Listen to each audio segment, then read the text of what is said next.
Welcome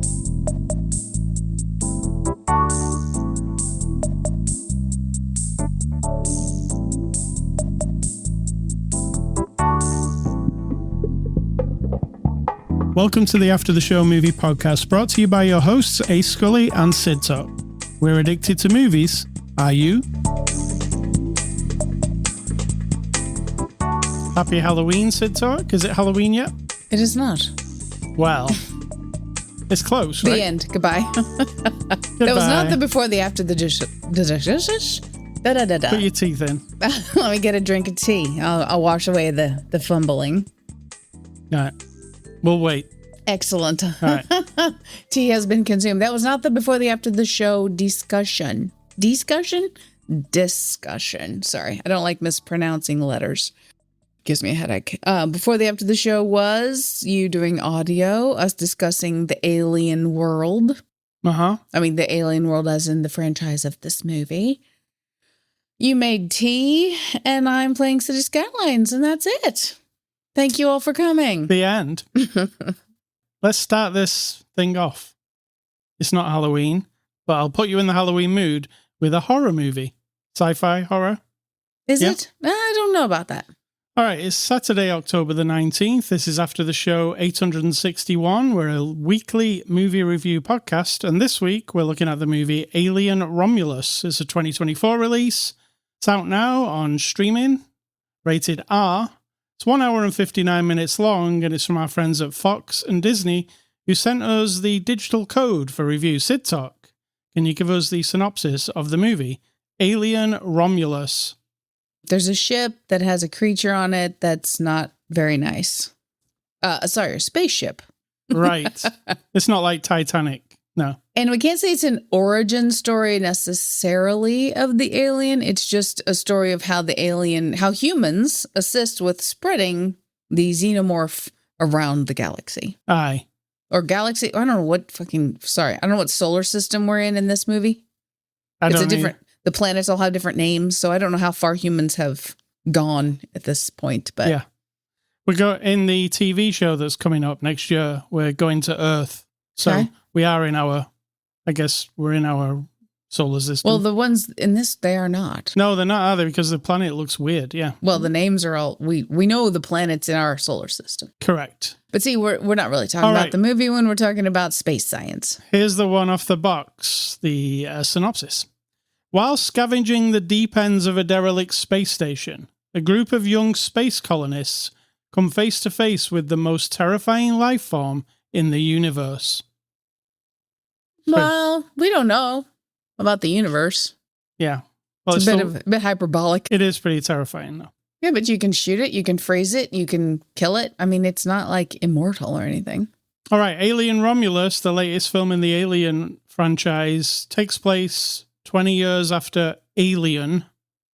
So that's where it is in the timeline. Okay, thank you. I always need that. Yeah. So, Sitsa, what did you think? And you're a big Alien fan, aren't you? I'm a big Alien fan. I even like Alien versus Predator. You want to fight about it? We can, but I knew there had to be somebody. I'm the one person. I didn't say I love it. I don't mind it. I enjoyed it. I like the world of the xenomorph and the future of humans and the concept that there's an evil corporation, of course, in charge of everything. Yeah. Evil, subjective, of course. But then I have my What's that? Like squinty and turn my nose up a little bit. And overall, the story is a bit blah, right? I mean, it's pretty generic as a story goes. Yeah, so here's the story. A group of people who want to get off of a colony. So Wayland Corporation has colonies, different places, like I said, in some other solar system. And humans are dying of lots of diseases. It's squalid. There's no sunshine at all because the opening says there's zero sunshine at this place where this young woman lives. Mining planet. She's got a boyfriend, he's got cousin and a sister, and everyone's parents are dead because they've all died in the mining. There's horrible diseases. It's just failing, but it's making money for the Wayland Corporation. Mm-hmm. This group of ragtag people want to get on a little ship, go up to what they think is going to be a bigger ship, get in some cryo chambers, and shoot themselves off to a system that apparently is, of course, a better place. There's always a better place in these space scenarios, right? Yeah. So they end up on a space station where we've seen in the beginning of the movie, someone goes and gets a little pod from the alien machine, what's it called? The Nostramos. Uh-huh.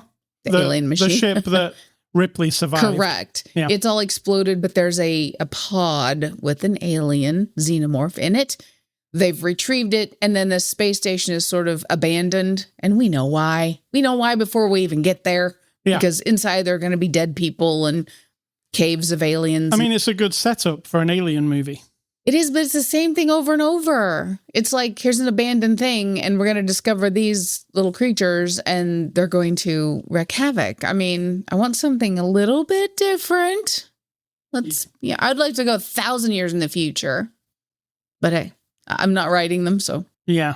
And then, of course, we get on with, like, people are dying, and the alien shows itself in its reproductive path. So you have to realize if you don't know anything about alien world, the xenomorph lays eggs. Out of those eggs come what we humans call them face huggers. The face hugger gets on your face. It sticks a thing down your throat. It lays an egg inside of you. You are now the incubator for its young. Those young come out as the mother is xenomorph, right? And then that just keeps going on and on and on. They're hard to kill. Yeah. They don't mind it if they're in the vacuum of space with no air, no temperature, no nothing. They're fine. They are, as they keep referring to them in these movies, the perfect organism.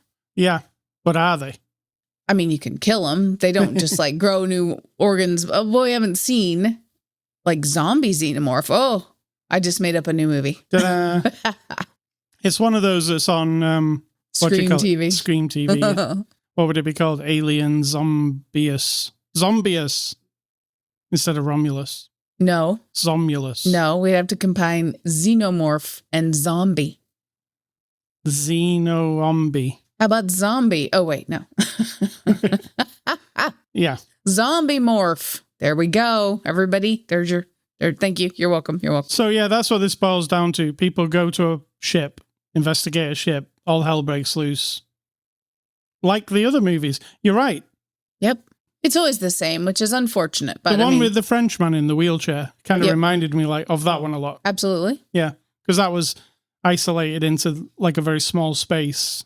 Well, I guess the first movie was. They all are. That's part of the mythos. Aliens is the one that breaks out a little bit, isn't it? There's a bigger space to play in. But again, it's an abandoned colony where they have to go check it out and see what's happened to all the humans. And then bada boom, bada bing, we found the xenomorph. Yeah. So I liked this movie quite a bit. Good. But there were parts I didn't like. I'll go into the parts I didn't like first. All right. I didn't like the accents of some of the characters. They didn't make sense. There was one guy who was literally like a inner London thug youth. He lives in a different solar system or something. Why did he sound like he was about to mug somebody in inner London? It's like, yo, bro, bro, there's an alien over there, bro. You're kind of right. If we're going like, some big decades into our future and people have been put on these colonies on different planets and different solar systems, how do accents survive? It makes no sense, does it? Especially not that kind of accent. So, in the original Alien, we had American people, British people, but nobody with such a, I'm thinking that the accent that this dude had was impossible for anybody to understand who's not from London. Oh, I found it very difficult, yes. Yeah. And I've been married to you for 25 years, and you're not London. I don't speak like that, but... No, but we've watched a lot of British TV and movies, and I was like, oh, God, I can't get what this guy's saying half the time. And he was a jerk. And I am British, and I probably had a better time understanding him, but only barely. And then I'm like, please let that guy die so I don't have to try and decipher what he's saying anymore. Because he's like, yo. Well, like your wish was granted. Exactly. I knew he was going to. Clearly, people are going to that. He was also the most annoying person right off front. It was almost like mixing one of those old, not just old ones, but a horror movie where all the horrible teenagers in the beginning bite the dust. It was exactly that, wasn't it? Because there were young people in this movie. They didn't even give him a chance to like show any heart or like, he was just a dickhead. That was what he was, right? Yes. So if we have somebody who's a complete dickhead, you can't understand him anyway, and you hate him because he's a dickhead. Let him go. Clearly he's going to die. Also, like, I think that's what made this movie different. It was a very young cast, right? There was no like elder, like who, was in charge of them. No, it was just true. a bunch of youngsters, like 20-year-olds, which that's different than other Alien movies because they're not all experts in any field or anything. True, but they sure as hell know how to run everything. They know everything about these ships. They know how to do the weapons. They know how to find all the stuff, which I find fascinating. He said something about game.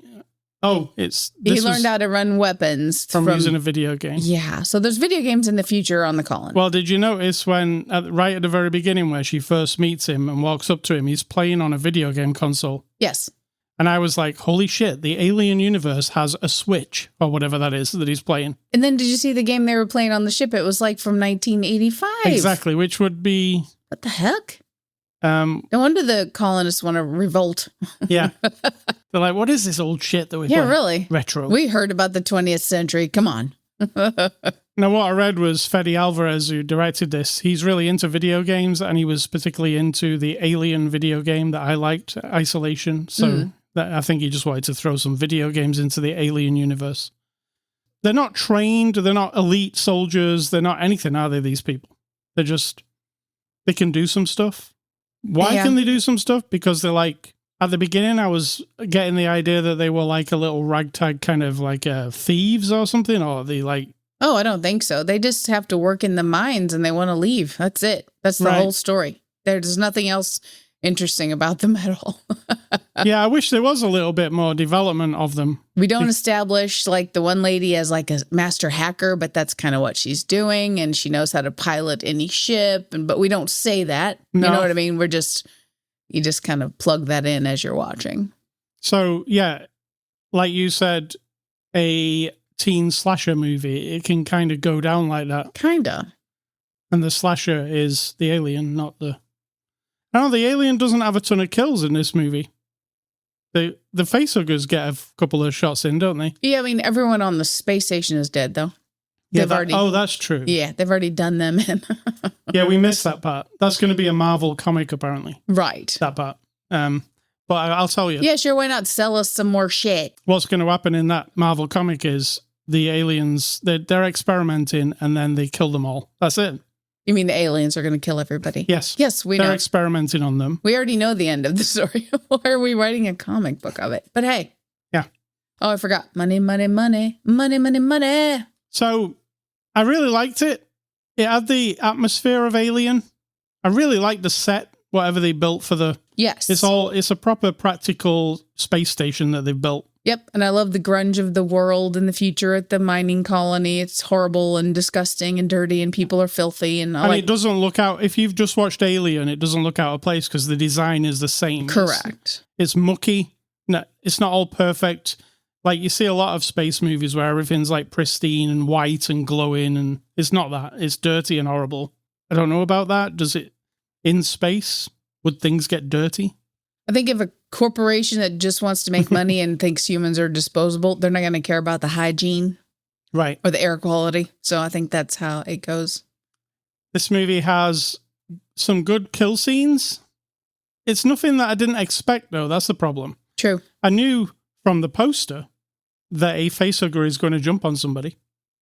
You know? The poster ruins that part.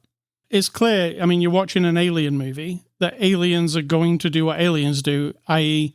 acid blood, biting them, ripping them apart. One thing that was new in this movie, I think that was kind of cool, was that like, where it made like a ball on the wall, like a weird, it was its little... Oh my. And that guy tried to like zap it with a taser. Yeah. And then it kind of... It started like literally like intentionally spitting acid at him. Yeah. But it was like somebody gobbing at somebody like. It was very vaginal. Yeah. So that was something new. I was putting that out there. I liked the scene. There was a scene with an elevator that I thought was quite cool. And the spectacle of I won't spoil the whole thing, but there's a spaceship incident at the end. And it's done in like cool CG, like huge. Yeah. You know what I'm talking about? Yep. I'll call it the Sander. Okay. Yeah. Yeah. That is amazing. It looks amazing. I wanted more of that. I like that concept a lot. Yeah. So it delivers what you would expect from an Alien movie. I just don't think it pushes anything or makes you understand anything a bit better. Do you? Like the story isn't... No. Like the lore or the story is not messed with hardly, apart from what do we now know? What does this confirm that we didn't know? Anything? No, it's just like I said when we watched it, I'm like, well, it's just sort of filling in the gap between where Ripley is on the Nostramos and then later she's on, she's in Aliens, and now basically humans have caused the spread of the xenomorph. Right. Because of our own technology, and this is just another step in that process. That's all I could think that we're establishing here. What I was reading from the director is it was going to be a standalone movie in the Alien universe, not connected to the timeline. While he was working on it, he realized that he could fit it into the timeline and it not ruin everything. So what do you think of that? Would you rather have it disconnected or connected? Oh, no, it's fine. As long as you're adding, as long as you're not changing what's been established. Right. We all find that to be very annoying, Yeah, you like, can't come in with something brand new. Don't make it all of a sudden like the xenomorph can like talk and have a conversation. Like, I can handle that the xenomorph is smart enough to stalk you and hunt you because it's a creature in the universe, right? And we know nothing else about it other than its reproductive system. We also know, if you think back to original Alien, it will attack anybody and Predator versus Alien. It's not just like hunting humans or anything. It's not just like a bug in the universe. It's an intelligent. Yeah. It knows how to make itself reproduce and keep going, like a virus or a bacteria or something, right? I have no problem with when they say, oh, it'll be deterred by looking at the weapon. Well, that's okay. I can accept that because that's not something we've thought about or talked about before, is that it's looking at the human and seeing that it has a weapon in its hand. And then going, I better not come at it. Right. It's a learning creature. It grows really fast. We know this. That's established. It develops quickly. It's intelligent. I think what we need is the next phase. We need to see, maybe these are all just like minions of the xenomorph, that somewhere they have their own solar system or galaxy or planet or whatever, and there is a more higher evolved version of them, but that's in my mind. That's not a movie thing. No. If they're listening, it might be. You never know. All right, let's move on to the cast. Kaylee Spaney plays Rain. She's the girl from Civil War that we watched earlier this year. I think she was an excellent heroine for this. Yes, it was very good. I almost always during the movie, I'm like, what they're going to say at the end of this movie is that that's Ripley's daughter. Oh, right. No. She's 20 years old and Ripley's just done I was like, oh, that's probably Ripley's daughter. But luckily they didn't do that because I think that would have been cheap and shitty, right? I mean, I wouldn't mind, but yeah, I wasn't even thinking about it, actually. And Ripley already has a daughter. If you're into the Alien thing and you haven't played the game Alien Isolation, which is a cool first-person Alien game, that actually deals with Ripley's daughter, and it's canon, like Ridley Scott, approves, blessed it with his hands. Yeah. So if you want to know the story of Ripley's daughter, you can go and play that game. It's a very, very good game. It's quite old now, but it's still a good one. David Johnson is Andy. I think Andy is the standout actor for this whole thing. Very good. Yes. He's a synthetic. Which means? In the Alien universe, he's an android. Yeah. But he gets to play as an actor. They insert a different chip into his head at one point. So he's Correct. a different AI kind of thing. And it really comes across that he's a different person. Absolutely does a good job of that. And he does a good job of being... See, it's sweet, actually. Rain put, like, Dad into a synth. No, she didn't. Her dad, before he died. No, she didn't. Dad did. Yeah, her dad, before he died, whenever that was, found this android in the trash, reworked it, reprogrammed it, and made it so that its prime directive was to protect his daughter, who is our main lead character. Basically, be dad. Brother. It's like her brother. Yeah, and tell dad jokes and just make her like feel at home kind of thing. Correct. But then when they switch out his chip, he's a different person. He works for Wayland Corporation. And it's all about protecting the company, and whoever gets, if there are any casualties, that's fine too, so long as the company's good. Correct, because the calculation is we must do what's best for the company. So I thought he was standout. I would like to see him in something else. I really liked him. I'd never seen him before. No, he was really good. Aileen Wu plays Navarro. She's the pilot lady.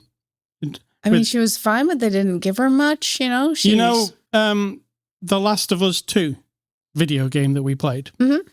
You know the lady you meet called Liv towards the end with the bald head? She's like one of the... Oh, yeah. She's going to be her in Last of Us 2, this actress. And I thought she was excellent in this, and I loved that piece of technology, the X-ray machine. Yeah, but I mean, there wasn't much to her. There wasn't much to her, no. She didn't get a lot of chance to be much. And Isabella Merced plays Kay. She's the pregnant lady. Also, didn't get much of a chance to She did get to do an awesome scream. She did. It was. It was blood-curdling, one of those ones where you're like, oh. Ouch. Directed by Fede Alvarez, he directed Evil Dead 2013 and Don't Breathe, if you remember that one. He is the master of claustrophobic horror, let's say. So he was a good choice for this. What do you think of his directing? I feel like it's pretty, I'm not going to say generic, but that's what I mean. It's just very straightforward, right? There's nothing...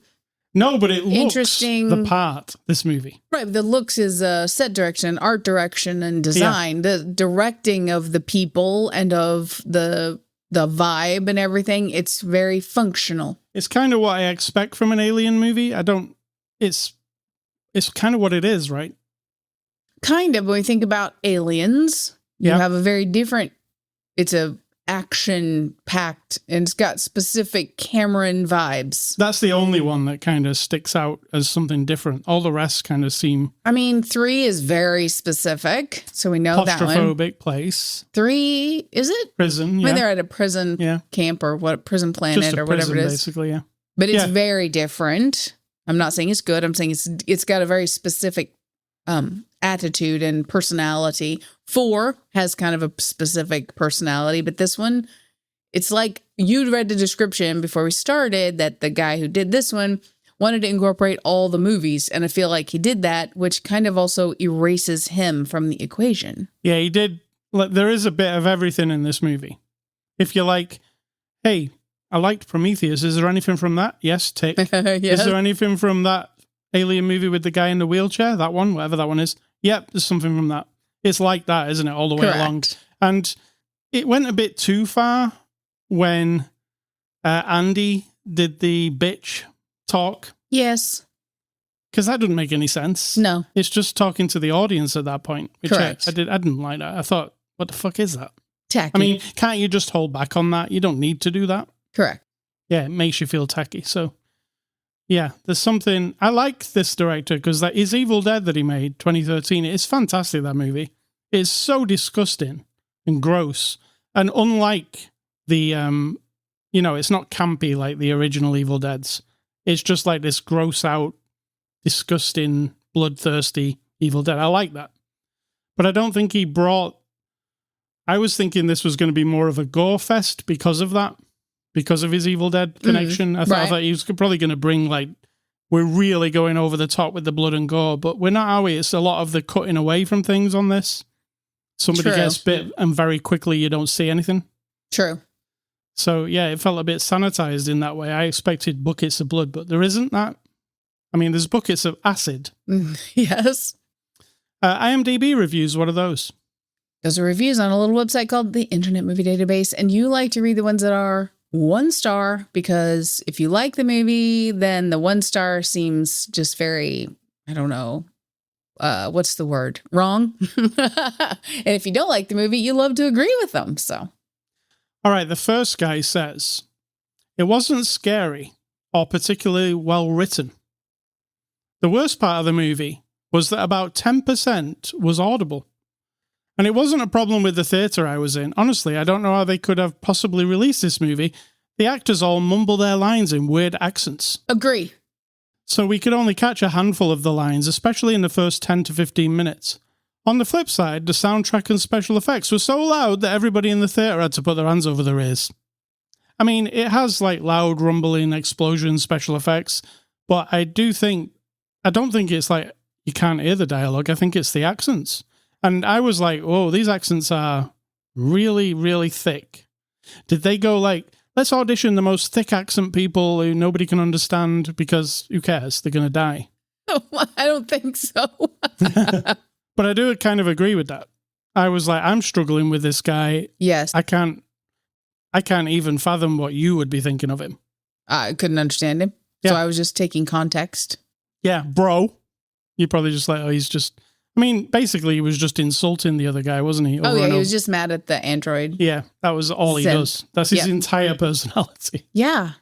And they were supposed to feel bad for him because the reason he's mad at the synth is that when his mother died, it was because a synth had made the decision to lock down a door that some people could have escaped from a situation. Yes. But in order to save 12 other people, the synth locked the door, and then his mother was trapped inside. So the choice was by the synth to let 3 people die and save 12 people, or let 15 people die. Well, he's mad at all synths, of course, with a bad attitude. It's a trope, isn't it? Yes. Yeah, we've seen it before. And it wasn't even like a quality. He didn't even, what they needed to do is have him have a little change of heart, right? So that we were like, okay, well, he's not a complete ass.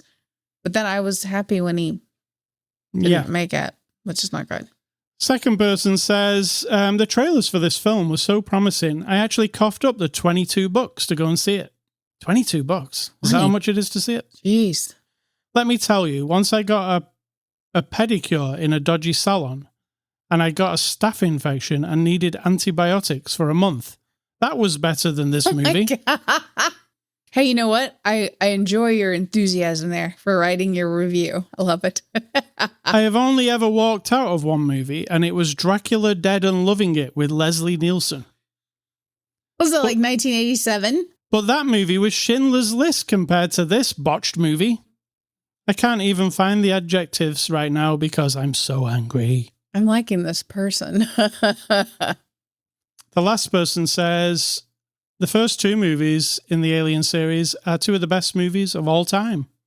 And the number 3 and number 4 movies, he obviously doesn't remember the names of any of these movies, are also excellent movies. But The Covenant and The Prometheus are really, really bad. I could not finish them. Unfortunately, this one's the same way. I can't finish it.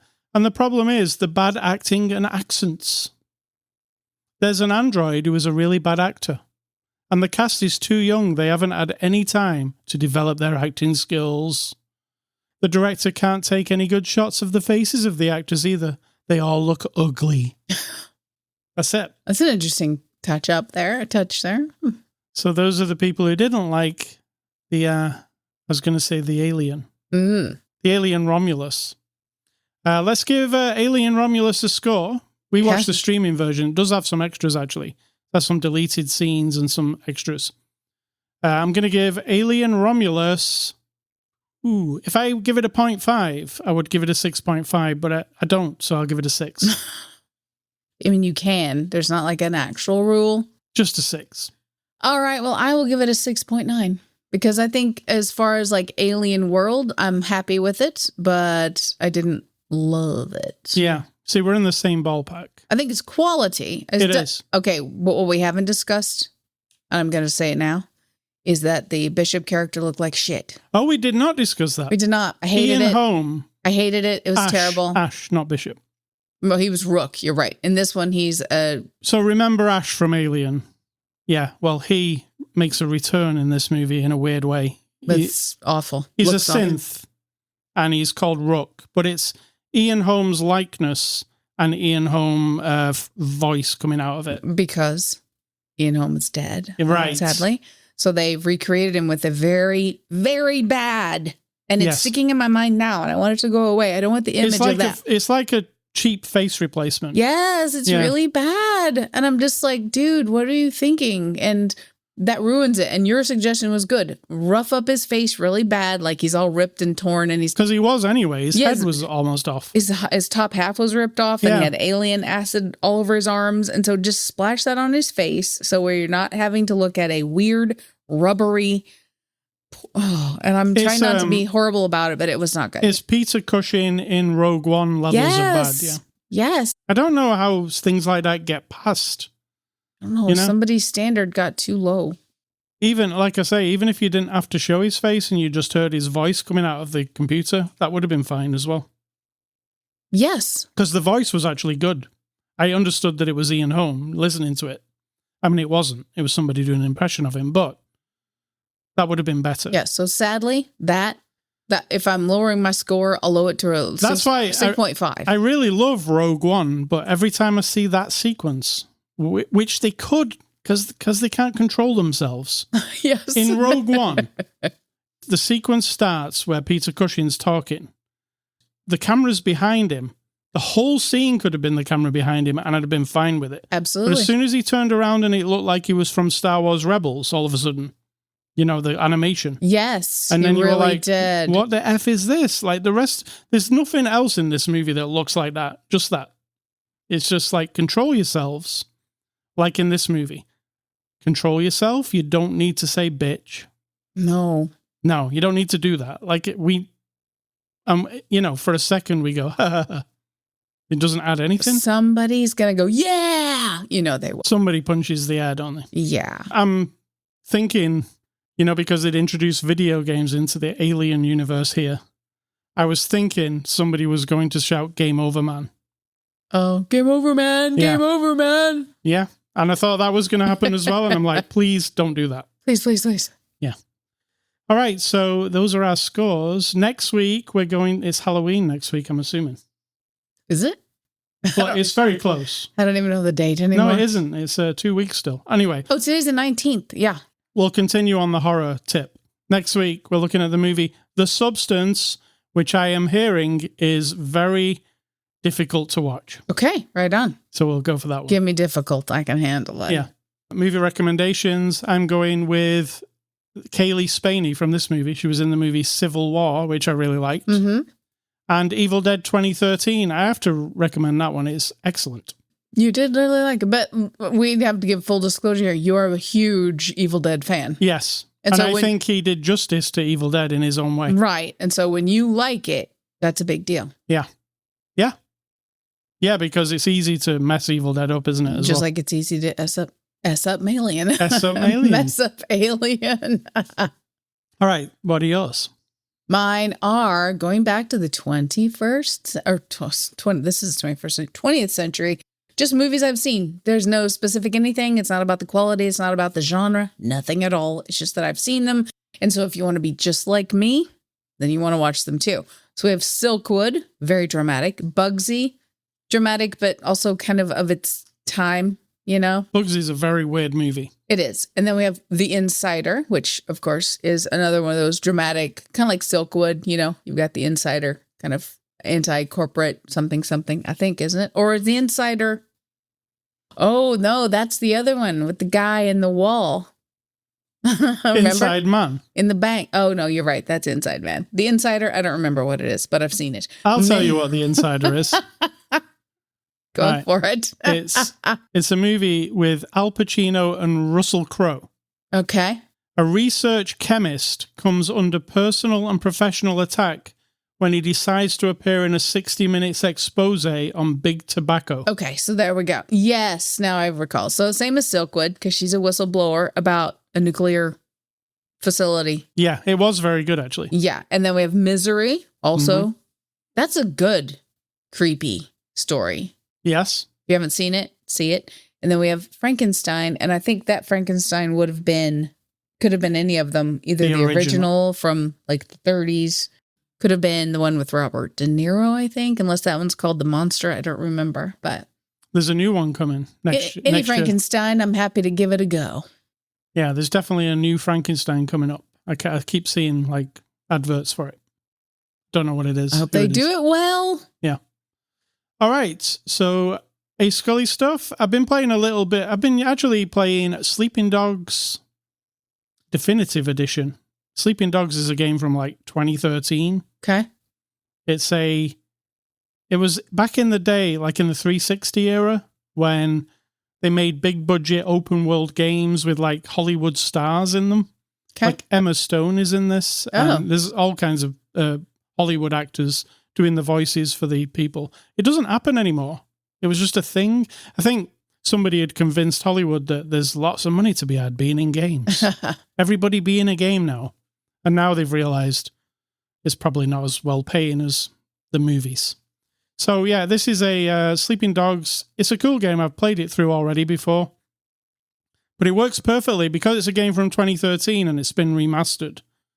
And it's an open world game like GTA.